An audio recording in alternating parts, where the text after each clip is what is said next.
जय हिंद दोस्तों। ये जब से जमीन का सर्वे स्टार्ट हुआ है तब से इसको लेकर तरह तरह के लोगों में गलतफहमियां हैं।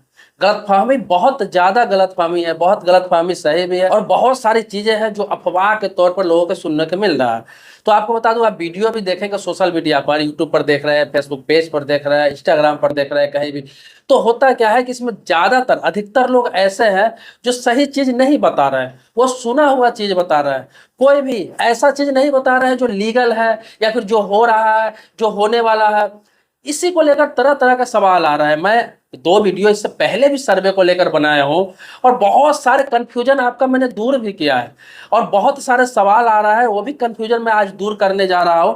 फिर सवाल करेंगे, फिर उस पर वीडियो बनाऊंगा जब तक कि आपका पूरा कंफ्यूजन दूर ना हो जाए। तो देखिए, अभी क्या बताने जा रहा हूँ कि वंशावली वंशावली को लेकर बहुत लोगों में कंफ्यूजन है कि किसको वंशावली बनाना है। खतियानी जमीन का बनाना है या केवाला का जमीन का बनाना है, किससे बनवाना है? खुद बनवाना है या फिर सरपंच से बनवाना है, मुखिया से बनवाना है, किससे बनवाना है? इसके अलावा सर्वे के लिए जो प्रपत्र 2 भर के फॉर्म देंगे हम अधिकारी को, तो वो अगर सर्वे उसमें से मान लीजिए कि 5 नंबर मैंने दिया, खेसरा नंबर, उसमें से 2 नंबर का ही हुआ, 3 नंबर का हुआ, 1 नंबर का ऑब्जेक्शन हो गया, तो दोबारा कैसे क्लेम करेंगे? दोबारा कैसे उसका चैलेंज करेंगे? दोबारा क्या प्रक्रिया होगी? क्या जमीन का मापी होगा या फिर डॉक्यूमेंट्स देखकर ही सर्वे होगा? ऐसे बहुत सारे सवाल है। सारे सवालों को आज बताने जा रहा हूं। पूरे वीडियो में बने रहेंगे क्योंकि यह बहुत ही महत्वपूर्ण जानकारी है। आपके काम का नहीं हुआ तो आप किसी को बता भी सकते हैं, तो पूरे वीडियो में आप बने रहे। और रिक्वेस्ट करूंगा, आगे बढ़ने से पहले वीडियो को आप लाइक कर लेंगे। देखिए, वंशावली किस प्रॉपर्टी में बनाना है, किस जमीन के लिए बनाना है? आपके परदादा के नाम से जमीन है या फिर दादा के नाम से जमीन है, उस पीरियड में आपको वंशावली बनवाना है। इस चीज को समझिए, सभी को वंशावली नहीं बनवाना है। जैसे आपके परदादा के नाम से जमीन है तो आपके कितने दादा कितने भाई थे, वंशावली में यह चीज होगा। आपके 2 भाई मान लीजिए दादा थे, अब उनके कितने वंशज है, कितने बेटा बेटी है, उनका नाम होगा। और जहां पर जीवित है लोग वहीं पर जाके खत्म हो जाएगा। मतलब आप समझिए कि आपका पिताजी अभी जीवित नहीं है, आप है, आपके पिताजी जीवित नहीं है और दादाजी के नाम से जमीन है, तो दादा से इसे शुरू होगा वंशावली कि आपके दादाजी के कितने बच्चे थे। मतलब आपके पिताजी कितने भाई थे, 2 भाई, 3 भाई, 4 भाई, अब उनके कितने बच्चे हैं, तो जो उनके बच्चे होंगे उनके नाम पे सर्वे हो जाएगा। और आपके पिताजी अभी जीवित है और आपके दादा के नाम से जमीन या परदादा के नाम से जमीन है, तो वहां से वंशावली बनेगा कि आपके परदादा का कितने वंशज थे, आपके दादा कितने भाई थे, फिर आपके दादा के कितने बच्चे थे। तो आपके पिताजी चूंकि जीवित थे तो आपके पिताजी के नाम से सर्वे होगा, आपके नाम से नहीं सर्वे होगा। बहुत लोग ये गलत फहमी है कि मेरे पिताजी जीवित है और मैं अपने नाम से सर्वे करा लूँ जमीन, अपने भाइयों के नाम से सर्वे करा लूँ। ऐसा संभव नहीं है, होगा ही नहीं, ये नियम ही नहीं है। आपके पिताजी जीवित है और दादा परदादा के नाम से जमीन है तो उन्हीं के नाम से सर्वे होगा वंशावली बनके। और पिताजी जीवित नहीं है और दादा परदादा के नाम से जमीन है तो आपके नाम पर वंशावली बनके सर्वे होगा, आपके नाम से, आपके भाइयों के नाम से, आपके बहनों के नाम से। अब दूसरी बात यहाँ पे सवाल यह उठता है कि आपके पिताजी के नाम से डायरेक्ट जमीन है, मान ली उन्होंने केवाला कराया था, रजिस्ट्री कराया था, जमीन को खरीदा था, तो आपके पिताजी के जब नाम से जमीन है तो उसमें वंशावली की जरूरत ही नहीं है। इस चीज को समझिए, केवाला जमीन जो आपके पिताजी के नाम से है, आपके पिताजी इस दुनिया में नहीं है तो उसमें वंशावली की जरूरत ही नहीं है। डायरेक्ट आपके नाम से सर्वे होगा, आपके भाइयों के नाम से सर्वे होगा, जितने उसमें उत्तराधिकारी होंगे। क्योंकि आपके पिताजी नहीं है उसके बाद तो सीधा उत्तराधिकारी आप लोग है, इसमें बीच में कोई चेन है नहीं, तो इसीलिए इसमें वंशावली देने की जरूरत नहीं है। इस चीज को समझिए। और आपने खुद का भी जमीन केवाला किया हुआ है, रजिस्ट्री कराया हुआ है, तो उसमें भी वंशावली की जरूरत नहीं किसी प्रकार का, चूंकि आप डायरेक्ट आपके नाम से जमीन है, आपने खरीदा है और डायरेक्ट आप सर्वे कर सकते हैं, प्रपत्र 2 भर के अधिकारी को देंगे वहां से। अब बता दूं कि जिस मामले में वंशावली लगेगा वो वंशावली कहाँ बनेगा। यहाँ पे से ये सवाल उठता है, तो ये वंशावली जो है ना, आपको मुखिया के पास जाना है, ना सरपंच के पास जाना है, ना आपको एफिडेविट कराना है, कुछ भी अब नहीं कराना है। ये सारे चीजें आ रही थी, इस तरह का मामला था, लेकिन इसमें बदलाव कर दिया गया है। अब क्या किया गया है कि ये जो वंशावली आप सेल्फ बना सकते हैं, खुद बना सकते हैं इस वंशावली को। कुछ नहीं, इसके लिए आपको फॉर्म लेना पड़ेगा प्रपत्र 3, जिसे प्रपत्र 3/1, तो वो आपको फॉर्म लेना पड़ेगा और उसमें ही सारा चीज रहेगा आपका कि आपका दादा, आपके पिताजी कितने भाई थे, आपके जो भाई थे उनके वंशज कितने हैं, वो सारा फॉर्म में रहेगा। आपको सिर्फ उस फॉर्म को भर लेना है। तो आपको वो फॉर्म कहाँ मिलेगा, जहां से प्रपत्र 2 का फॉर्म मिलेगा, आपको दुकान पे मिल जाएगा, आपको साइबर कैफे में मिल जाएगा, सीएससी सेंटर में मिल जाएगा, आपको जन सुविधा केंद्र में मिल जाएगा, किसी भी दुकान में, कहीं भी, हर जगह अवेलेबल है। अधिकारियों ने हर जगह अवेलेबल करा दिया है, वहां पे जीरोक्स करके, फोटो कॉपी करके हर जगह मिल रहा है ये फॉर्म। चूंकि ये पूरे बिहार के गाँव में सर्वे हो रहा है तो ये हर जगह चौक चौराहे पे लगभग उपलब्ध कर दिया गया है फॉर्म। तो ये जो बाप के रहते बेटे के नाम से सर्वे नहीं होगा, ये सारे मामलों में, चाहे खानदानी जमीन ही है आपका, आपके पिताजी जीवित है तो आपके नाम से सर्वे नहीं होगा, पिताजी के नाम से होगा। केवाला जमीन भी है वो पिताजी के नाम से है और पिताजी जीवित है तो उन्हीं के नाम से सर्वे होगा। दादाजी के नाम से भी है केवाला जमीन और पिताजी जीवित है तो पिताजी के नाम से ही सर्वे होगा, आपके नाम से नहीं होगा। अब आगे आते हैं, बात करते हैं मौका के लिए कितना मौका मिलेगा, कितना बार इसको सही करा सकते हैं। तो जैसे मान लिया जाए कि आपका 10 खेसरा नंबर का प्लॉट है या 5 खेसरा नंबर का प्लॉट है, मतलब 5 जगह प्लॉट है, सभी के खेसरा नंबर अलग अलग है। आपने फॉर्म भर के दिया, प्रपत्र 2 में सारा डिटेल्स भर के आपने अधिकारियों के पास जमा कर दिया सर्वे के लिए।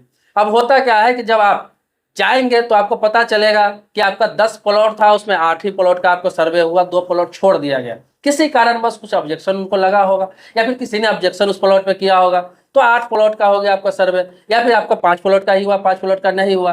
तो दूसरे बार क्या करना है आपको कि जाकर आपको अधिकारियों से बात करना है। बात करना है, अगर बात नहीं भी करना है आपको, अगर समझ में आ जाता है कि किस कारण से रिजेक्ट किया गया है या किस कारण से वो मेरा जो है खेसरा नंबर का या फिर उस प्लॉट का सर्वे नहीं किया गया है, तो अधिकारी से इसलिए मिलना है कि कारण आपको पूछना है। लेकिन आपको कारण पता चल गया है कि इस कारण से किया गया है, तो अधिकारी से ना भी मिलेंगे तो दोबारा क्या है, आपको प्रपत्र 14 भरना है और जो कारण था उस कारण को सही करके फिर दोबारा आपको क्या करना है, वहां पे फॉर्म सबमिट करना है। प्रपत्र 14 में आपको बता दूं, वो सारे डॉक्यूमेंट्स फिर से लगाना है। प्रपत्र 14 में जो आपने पहले लगाया था सारे डॉक्यूमेंट्स लगाना है। आपका केवाला है तो केवाला लगाना है, जमीन का रसीद है तो रसीद लगाना है, अगर खतियानी जमीन है तो पुराना खतियान लगाना है, या फिर आपको गिफ्ट में मिला हुआ है, आपके नाम से बिल है, वसीयत है तो पेपर लगाना है। जो भी जिस तरह से आपका प्रॉपर्टी है वो सारे पेपर लगाना है आपको। और दूसरी बार वाला में आपको जाके वहां पे जमा करना है।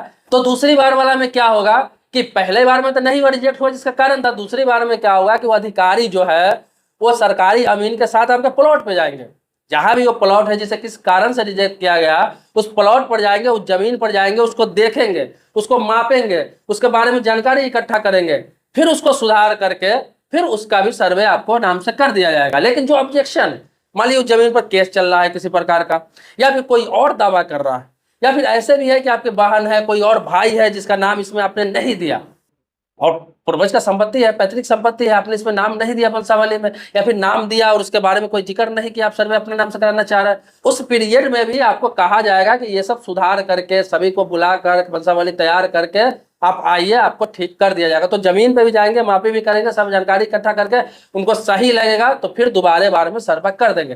लेकिन दोबारे बार में भी अगर उन्हें डाउट लगा या फिर किसी प्रकार का ऑब्जेक्शन हुआ, कोई दिक्कत हुआ, लगेगा कोई गेम है इसमें या फिर किसी प्रकार की बेईमानी किया जा रहा है, तो फिर रिजेक्ट आपका कर दिया जाएगा।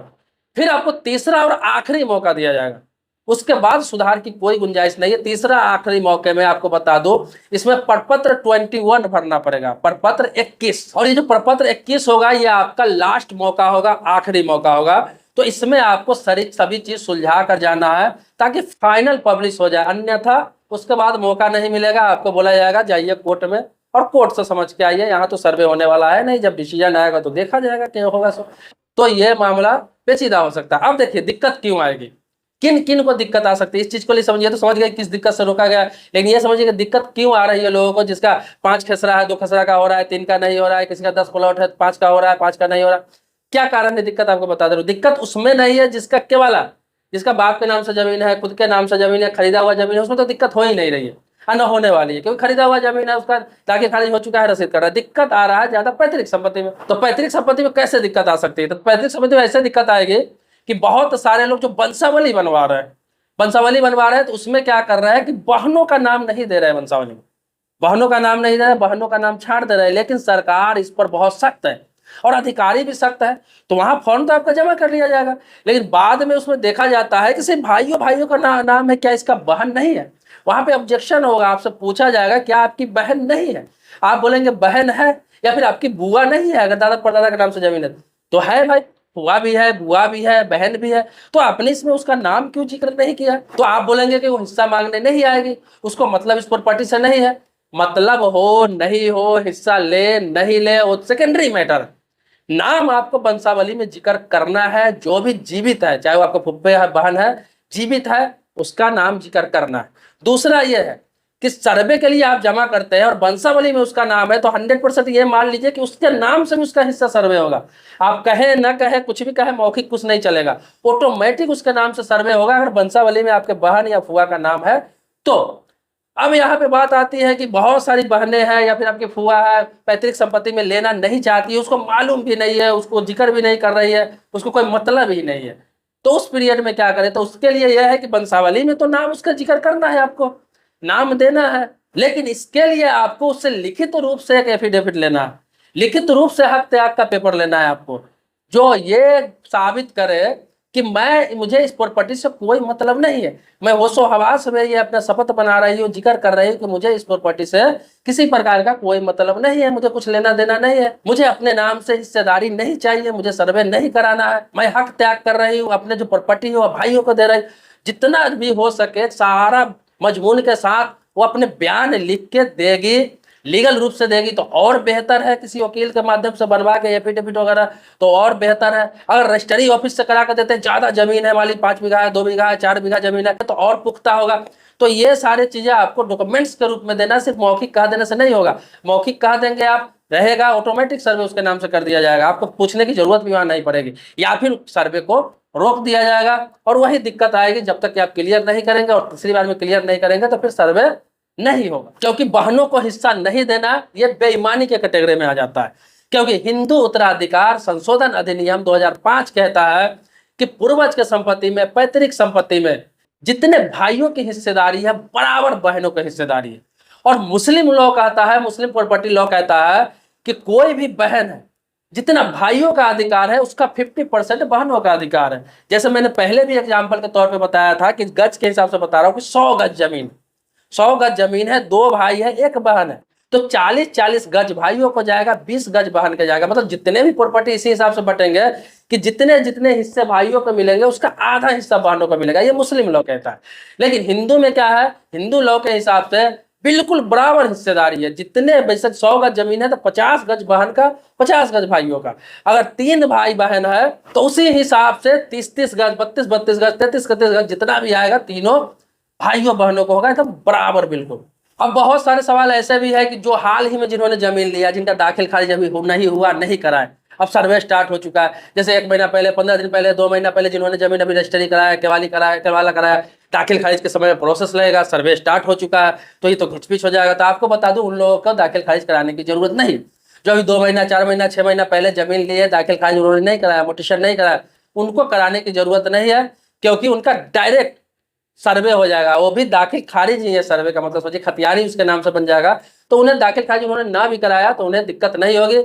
और जब आप आवेदन करेंगे तो खुद अधिकारी बता देंगे कि किनको दाखिल खारिज कराना जरूरी है, किनको दाखिल खारिज कराना नहीं जरूरी है। अगर आपको नहीं हुआ है तो ये पहले भी आप पता कर सकते हैं। लेकिन अभी तत्काल में जिन्होंने जमीन लिया है उनको दाखिल खारिज कराने की कोई आवश्यकता नहीं है सर्वे स्टार्ट होने के बाद। और आपको बता दूं, जिस जमीन पर जिस आवेदन में अधिकारी को डाउट लगेगा, जो कर्मचारी को डाउट लगेगा, जो काम कर रहा है, वो खुद जमीन पर जाएंगे, मापी करेंगे, सर्वे करेंगे, उसके बारे में जानकारी इकट्ठा करेंगे, आपसे जो जो डॉक्यूमेंट्स उनको लगेगा वो मांगेंगे, लगाना होगा आपको, तब जाके फाइनल होगा। ये सर्वे शुरू में बताया गया कि बहुत आसान है, लेकिन ये बहुत ही मुश्किल पेचीदा होता जा रहा है। खास तौर पे ये इसलिए थोड़ा विवाद और बढ़ता जा रहा है कि बहुत सारे लोग भाइयों में बंटवारा नहीं कर चुके हैं। बहुत सारे लोग ऐसे हैं कि भाइयों में बंटवारा कर चुका है, बहनों का कोई हिस्सेदारी ही नहीं दे रहे हैं, जबकि बहन मांग रही है, वो कह रहे हैं बहन ले ही नहीं रही है, बहन मांगने ही नहीं आई। भाई बहनों का पेच और फंस रहा है। इसमें क्या हो रहा है कि बहुत बहनें ऐसा है जो हिस्सेदारी नहीं मांग रही थी, लेकिन अब उन्हें पता चला है कि भाई सर्वे हो रहा है तो मेरे नाम से भी होगा, मेरा भी जरूरत है वहाँ पे, तो अब थोड़ा उनको भी आ गया लालच कि भाई जमीन महंगी हो चुका है तो थोड़ा ही चाहिए, मैं अपने नाम से सर्वे कराऊंगी।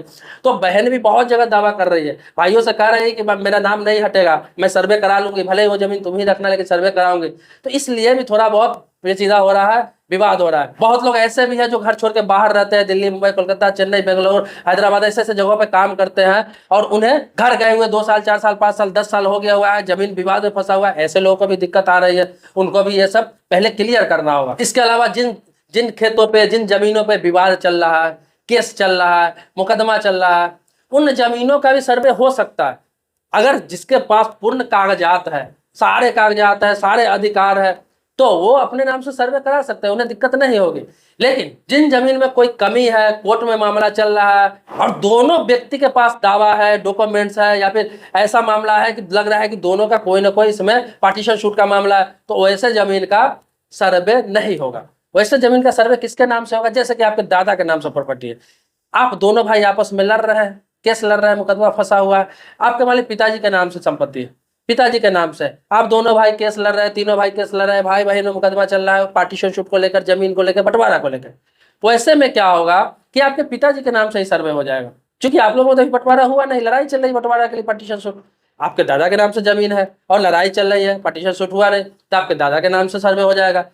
लेकिन जो क्लियर है जो जमीन कि आप अलग अलग बट चुका है जमीन, और उसमें थोड़ा बहुत 19-20 के लिए आप लड़ रहे हैं कि तुमने मेरा थोड़ा ज्यादा ले लिया, तुमने मेरा थोड़ा कम ले लिया, उनका सर्वे हो जाएगा। बाकी जजमेंट आने के बाद उस हिसाब से फिर क्लियर हो जाएगा। और मुकदमा किसी दूसरे से चल रहा है किसी कारणवश, जैसे आपके भाइयों ने आपका हिस्सा जमीन बेच दिया हुआ है और किसी तीसरे ने खरीद लिया हुआ है और आपका भी उसमें हिस्सेदारी आपको नहीं बताया गया, ऐसे बहुत सारे मामले हैं। तो ऐसे मुकदमा में ऐसे जमीन का सर्वे नहीं होगा, क्योंकि इसमें तीसरा पक्ष आ गया हुआ है। तो जब तक मामला क्लियर नहीं होगा तब तक सर्वे नहीं होगा। और आगे आपको बता दूं कि बहुत सारे लोगों का सरकारी जमीन पे भी घर है, गैर मजरूआ जमीन में भी घर है।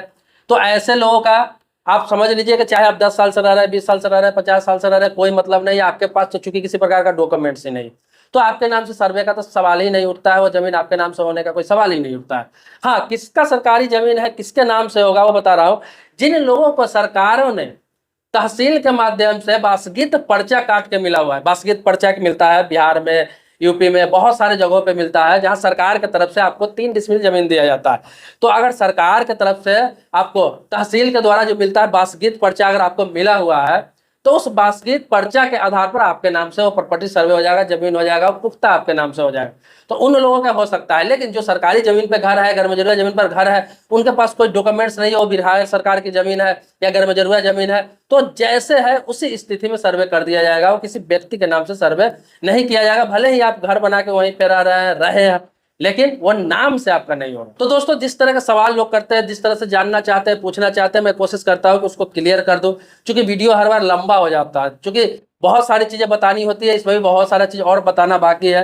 तो आप फिर सवाल करेंगे, क्वेश्चन करेंगे, कमेंट करेंगे, तो उस आधार पर फिर अगला वीडियो होगा। ये जब तक सर्वे चलेगा, हर चौथे दिन, 5वें दिन पर मैं एक वीडियो जरूर बनाऊंगा आप लोगों के लिए। बाकी बीच में अलग टॉपिक पर भी वीडियो बनता रहेगा, वो वीडियो बनता रहेगा ताकि और लोगों को भी और सारी चीजें जानकारी हो जाए। तो आप सवाल करिए, 10, 15, 20 सवाल लेकर फिर से वीडियो बनाया जाएगा और आपके मामला का समाधान किया जाएगा, जब तक कि आप संतुष्ट नहीं हो जाए, अवेयर नहीं हो जाए, जागरूक नहीं हो जाए, इसके बारे में पूरी जानकारी प्राप्त ना कर ले। बाकी हर पंचायत में कैंप भी लग रहा है, अधिकारियों द्वारा समझाया जा रहा है, बताया जा रहा है, लेकिन जो चीज आपको मालूम नहीं हो, मेरे वीडियो के माध्यम से जान सकते हैं। देखिए, सब्सक्राइबर है मेरे, तो इसके लिए कोटि कोटि धन्यवाद देता हूँ, आभारी हूँ आपका। लेकिन सब्सक्राइबर नहीं है तो चैनल को सब्सक्राइब कर लीजिए, ताकि सिर्फ सर्वे का ही नहीं, जमीन का ही नहीं, बहुत सारे गवर्नमेंट स्कीम हो गया, बहुत सारे मुद्दों पर मैं बात करता हूँ, अवेयर करता हूँ आपको, तो आपको वीडियो मिलता रहता है। मिलते हैं नेक्स्ट वीडियो में एक नए मुद्दे के साथ, तब तक के लिए शुक्रिया, धन्यवाद, जय हिंद दोस्तों।